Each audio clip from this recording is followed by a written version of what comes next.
Ndakhala ndikuyankhulapo za ma celebrity aku Malawi, ndakhala ndikukuwuzani za oyimba apa Nyasalande, ndakhala ndikukuwuzani ino za oyimba apa M-Dubs, oyimba amene mumawadziwa bwino. Koma bwanji mundilole kuti musiku la lero ndioloke mchinji boda msewu wachipata tilowere mziko la Zambia tioneko aneba. Langa dzina ndi Samavita tiye ndikhale limodzi.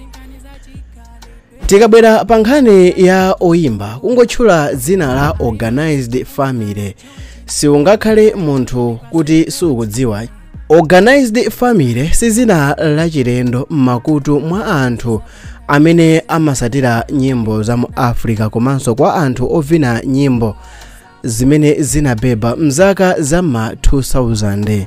Lero tiyeni tione za gulu loyimba losatekeseka komanso limene silinathepo, gulupu la Organized Family. Gulu la Organized Family linayamba mchaka cha 2000. Organized Family ndi limodzi mwa magulu oyimba aluso zedi limene linatuluka mziko la Zambia, kuphatikizanso magulu ena amene mukuwadziwa inuyo.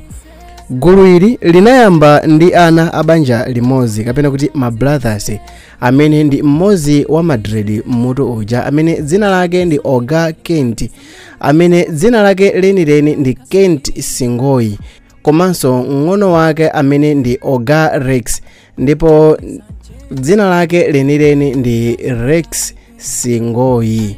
Ma brothers awiri awa analeredwa m'banja la Chikhristu limene linawapanga kukhala ana olongosoka mmene alili panopa.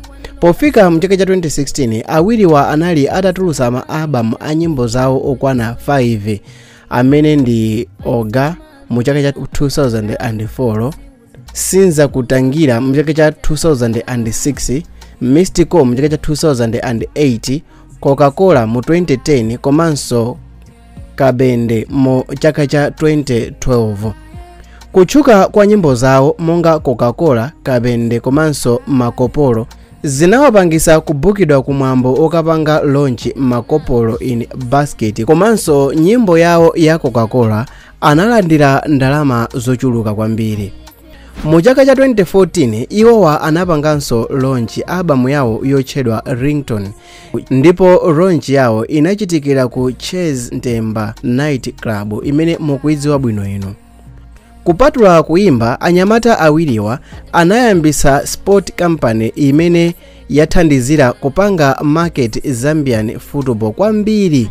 Mu Juni mchaka cha 2014 anapanga kolabo ndi oyimba wa ku Zimbabwe wotchedwa Niki, nyimbo ziwiri. Koma funso ndikumati kodi mukuziwa kuti gulu la Organized Family manager wake ndi oyimba wa ku Malawi otchukanso ndi Tuo. Oyimbayo ndi wamkazi ndipo zina lake ndi Wende Harawa. Wende Harawa ndi amene ali manager wa gulu la Organized Family, moti anthu akafuna kupanga book gululi amayenereka alumikizane ndi Wende Harawa.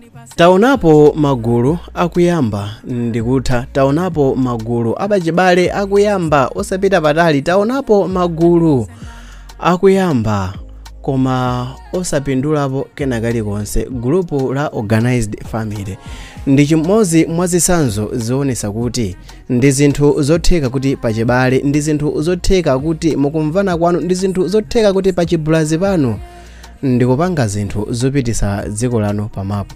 Organized Family amakondedwa kwambiri ku Malawi, ndipo ngakhale Amalawi ene ake amawakonda ma Organized Family kuposeranso ena mwa oyimba amene ndi aku Malawi komanso amene ndi wodziwika bwino, ndipo ma Organized Family amachilemekeza ichi. Ayimbapo ndi oyimba osiyanasiyana kuchitira launch album yawo ku Malawi ndi chimodzi mwa zitsanzo zakuti iwowa ali okhulupirika ndithu pa mbendera ya Malawi. Ayimbapo nyimbo zochemerera chikhalidwe komanso nthaka ya ku Malawi, nyimbo imene ndi yamphamvu kwambiri yokopa alendo. Anayimbapo nyimbo pa social media, nyimbo yochemerera Malawi pamene nthawi imene tinkafuna kukwapulana ndi Morocco mu AFCON. Iwowa anayimbapo nyimbo yolirira Saulos Chilima mu nthawi imene zinatigwera. organized family sinangokhala chabe organized family ku Zambia, inakhalanso organized ku Malawi. Ndi phunziro lanji limene mwaphunzirapo mu nthawi ino. Iyi ndi pang'ono mbiri chabe ya organized family. Ndikukhulupirira kuti siku lake tizabweranso ndi biography yonse, tizawafukule from A to Z, tizacheze nawo tizamve kuti nkhani zawo ndi zotani. Yep, onaniso video imene pa screen.